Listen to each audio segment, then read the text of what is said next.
আম্বানি আদানির স্বার্থ দেখতে গিয়ে নরেন্দ্র মোদী সরকার সাধারণ ভারতবাসীকে জলাঞ্জলি দিয়ে দিয়েছে। নরেন্দ্র মোদী সরকারকে যারা ক্ষমতায় এনেছে তাদের ব্যবসায়িক স্বার্থ দেখাই নরেন্দ্র মোদী সরকারের একমাত্র লক্ষ্য। এবং আমাদের বিদেশ নীতি বিগত কয়েক বছর ধরে যবে থেকে তারা এসছেন তবে থেকে পুরোপুরি তাদের স্বার্থ অনুযায়ী, তাদের কোথায় ব্যবসায়িক স্বার্থ আছে সেই মতো করে নরেন্দ্র মোদী সরকার সিদ্ধান্ত নিচ্ছেন। আমার একটি সহজ প্রশ্ন, আজকে ইরানে যে যুদ্ধ হচ্ছে, এই যুদ্ধ গত বছরও হয়েছে, গত বছরও আমরা দেখেছি এই যুদ্ধ। এবং এই গত বছর থেকে এখনো পর্যন্ত এই মাসে গত বছর থেকেই ইরান বারবার একটা কথা বলেছে যে যদি এই যুদ্ধ আমেরিকা ইসরায়েল করে তাহলে আমি স্ট্রেট অফ হরমুজ বন্ধ করে দেবো। এবং বিগত কয়েক মাসে ডোনাল্ড ট্রাম্প প্রায় প্রতি সপ্তাহে হুমকি দিয়েছে তারা ইরানে আক্রমণ করবে। তো আমার একটা প্রশ্ন আমাদের সরকারের কাছে, আমাদের যারা বিদেশ নীতি তৈরি করে নরেন্দ্র মোদী সরকারের কাছে, আপনারা কি জানতেন না? আপনারা কোনটা জানতেন না? যে ইরানের সঙ্গে ইসরায়েল আমেরিকার যুদ্ধ হবে এটা জানতেন না? নাকি এই যুদ্ধ হলে পরে ইরান স্ট্রেট অফ হরমুজ বন্ধ করে দেবে ওটা আপনারা জানতেন না? আর আপনারা যদি কিছুই জানতেন না তাহলে আপনারা চেয়ারটায় বসে কেন আছেন? আজকে আপনারা যে জায়গাতে আমাদেরকে এনে ফেলেছেন, রাস্তায় অটো দেখেছো? রাস্তায় অটো নেই। অটোওয়ালারা বলছে 4 ঘন্টা লাইনে দাঁড়িয়ে গ্যাস পাচ্ছে, আমরা কি করে কাজ করব? অর্ধেক হোটেল বন্ধ হয়ে গেছে। কত মানুষ আগামী 2 সপ্তাহে বেকার হতে চলেছে দেখবে। বড় বড় হোটেল বন্ধ করে দিচ্ছে। এবারে বসিয়ে বসিয়ে তো কর্মচারীদের মাইনে দেবে না। আমরা লকডাউনে যে পরিস্থিতি দেখেছি এবং আমরা এটা পরিষ্কার দেখতে পাচ্ছি যে এই যুদ্ধ এক্ষুনি থামছে না। আজকে সরকার বলছে আমরা চেষ্টা করছি এখান থেকে ওখান থেকে গ্যাস আনার, এখান থেকে ওখান থেকে তেল আনার।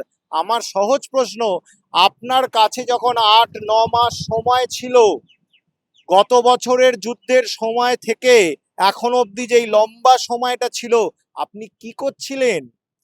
আপনি তখন কি করছিলেন? নোংরামো করছিলেন? বিরোধীদের পেছনে কাঠি করছিলেন? বিরোধী সরকার ফেলার চেষ্টা করছিলেন? সাধারণ মানুষ আজকে খেতে পাচ্ছে না, লাইনে দাঁড়িয়ে আছে, হাহাকার করছে সিলিন্ডারের জন্য। আমি দেখেছি নিজে কিরম ভাবে ঝগড়া হচ্ছে রাস্তার মধ্যে সিলিন্ডারের লোকেদের সঙ্গে। সিলিন্ডারের লোকেদের তো কোনো সমস্যা নেই, তাদের তো কোনো মানে তাদের তো দোষ নয়, গ্যাস কোম্পানির তো দোষ নয়। অপদার্থ সরকার, কোনো প্ল্যানিং নেই, কোনো ভিশন নেই, কোনো পরিকল্পনা নেই, অদূরদর্শিতা নেই, কিচ্ছু নেই যেটা একটা সাধারণ নাগরিক দেখতে পাচ্ছে। মোটামুটি আজকে ফেসবুক, টুইটার, হোয়াটসঅ্যাপের যুগে, আজকে ইউটিউবের যুগে মোটামুটি একটা বেসিক ইনফরমেশন যাদের কাছে আছে, কারণ আমরা সব জায়গায় দেখেছি, একবার নয় বহুবার এই স্টেটমেন্ট ইরান সরকার দিয়েছে কোনো যুদ্ধ হলেই আমি স্ট্রেট অফ হরমুজ বন্ধ করে দেবো। আজকে যে সমস্যা ভারতবর্ষে আছে, আপনি গিয়ে চীনে খোঁজ নিন, যুদ্ধের জন্য তো চীনও আক্রান্ত, ইরানের থেকে সবচেয়ে বেশি মাল তো চীন নেয়। আপনি গিয়ে খোঁজ নিন চীনে সমস্যা আছে? চীনে মানুষকে গ্যাসের জন্য হাহাকার করতে হচ্ছে, এই পৃথিবীতে কোথাও করতে হচ্ছে না, এই অপদার্থ সরকার ভারতবর্ষের মানুষকে করতে হচ্ছে। এই তো মুমকিন হ্যাঁ, মুমকিন হ্যাঁ।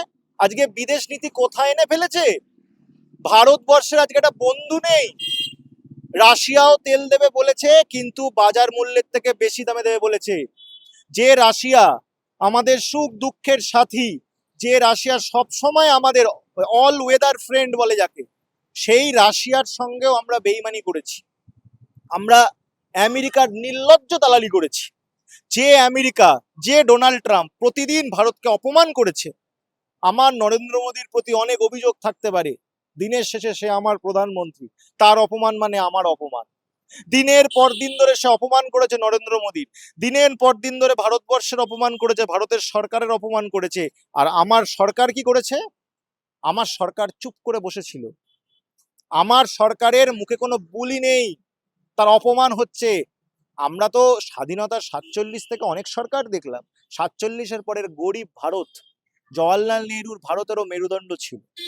ইন্দিরা গান্ধীর সরকার নিক্সনের চোখে চোখ দিয়ে কথা বলতো, তারপরে অটল বিহারী বাজপেয়ীর সরকার এসছে, নরসিমহা রাও এর সরকার এসছে, মনমোহন সিং এর সরকার এসছে। প্রথম জিনিস নয়। এই ইরানের সঙ্গে আমেরিকার যুদ্ধ মনমোহন সিং এর সরকারের আমলেও হয়েছে, মানে তাদের সময় ওই স্যাংশন ট্যাংশন হয়েছে, সেই সময় কিন্তু মনমোহন সিং এর সরকার পিছু হটেনি।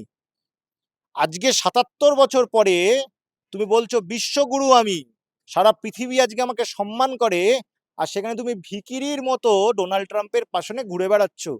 যে মেরুদণ্ড পরাধীন ভারতের বা যারা রাষ্ট্রের নায়ক ছিল, যে মেরুদণ্ডের জোর তারা দেখিয়েছে যখন আমরা দুবেলা খেতে পেতাম না, সেই মেরুদণ্ড দেখাতে পারছে না।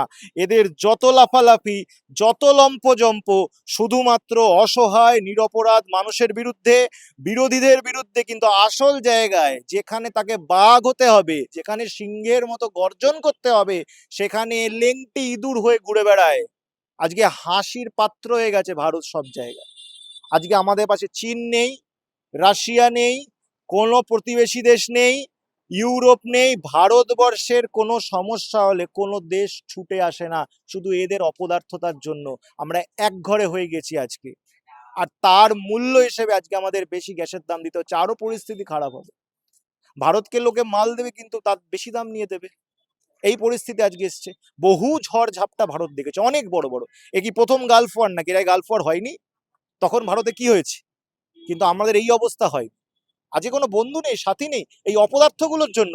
আজকে ডোনাল্ড ট্রাম্পের সঙ্গে ডিল হচ্ছে, ইউএস ডিল। আমাদের বিদেশ মন্ত্রীকে জিজ্ঞেস করা হচ্ছে এই ডিল সম্বন্ধে আপনি কি জানেন? বলছে আমার কিছু জানা নেই। বিদেশ মন্ত্রী জানেই না, ডোনাল্ড ট্রাম্প টুইট করে বলে দিয়েছে ডিল হচ্ছে, এবং বলে দিয়েছে আমি তাদেরকে বকে দিয়েছি তারা রাশিয়া থেকে তেল কিনবে না, যদি তেল কেনে তাহলে আমি ব্যবস্থা নেব। আর আমার সরকার কি করছে? মিনি বিড়ালের মতো mu mu mu mu mu mu করে বেড়াচ্ছে। কেন বলতে পারছো না কেন? মিথ্যাবাদী, মিথ্যা কথা বলছে, এরকম কিছু হয়নি। আমাদের যে কথা বলছেন সেটা গর্জন করে বলতে পারছেন না কেন? ওখানে বড় বড় কথা বলেছিল নরেন্দ্র মোদী যখন প্রধানমন্ত্রী হয়নি, বলে একদিন হবে আমেরিকার লোকেরা ভিসার জন্য লাইন দেবে ভারতবর্ষে আসার জন্য। এখন আমি যেটা দেখতে পাচ্ছি, নরেন্দ্র মোদী আর তার যে দালাল বন্ধুগুলো আছে, তারা ব্যবসা করার জন্য আর তাদের ব্যবসা ছাড় পাওয়ার জন্য ডোনাল্ড ট্রাম্পের অফিসের বাইরে লাইন দিয়ে দাঁড়িয়ে আছে। এর থেকে লজ্জার ঘটনা ঘটতে পারে না। সারা ভারত লুটছে আর ওই টাকাটা নিয়ে গিয়ে আমেরিকায় ঢালছে। একই জিনিস তো ব্রিটিশ আমলে হতো, সারা ভারত লুটে ইংল্যান্ডে টাকা যেত, এখন সারা ভারত লুটে আমেরিকায় টাকা যাচ্ছে। আর তার মূল্য দিচ্ছে সাধারণ মানুষ, খেতে পাচ্ছে না, ছোট ছোট রেস্টুরেন্ট বন্ধ হচ্ছে, হকারদের দোকান বন্ধ হচ্ছে, রিক্সাওয়ালা রিক্সা চালাতে পারছে না গ্যাসের অভাবে, সিএনজি বাস বন্ধ হচ্ছে, দিনের শেষে সাধারণ মানুষ ক্ষতিগ্রস্ত হচ্ছে। অবশ্যই এরাই কালোবাজারি করবে, এদের লোকেরাই কালোবাজারি করবে, অবশ্যই কালোবাজারির জন্য। সরকার ব্যবস্থা নেয়নি কেন? সরকার কি পদক্ষেপ নিয়েছে কালোবাজারি আটকানোর জন্য? কালোবাজারি হচ্ছে কি করে? অবশ্যই কালোবাজারি হবে, এবং এই লক্ষণ আমরা দেখতে পাচ্ছি বিগত ২-৩ দিন ধরে।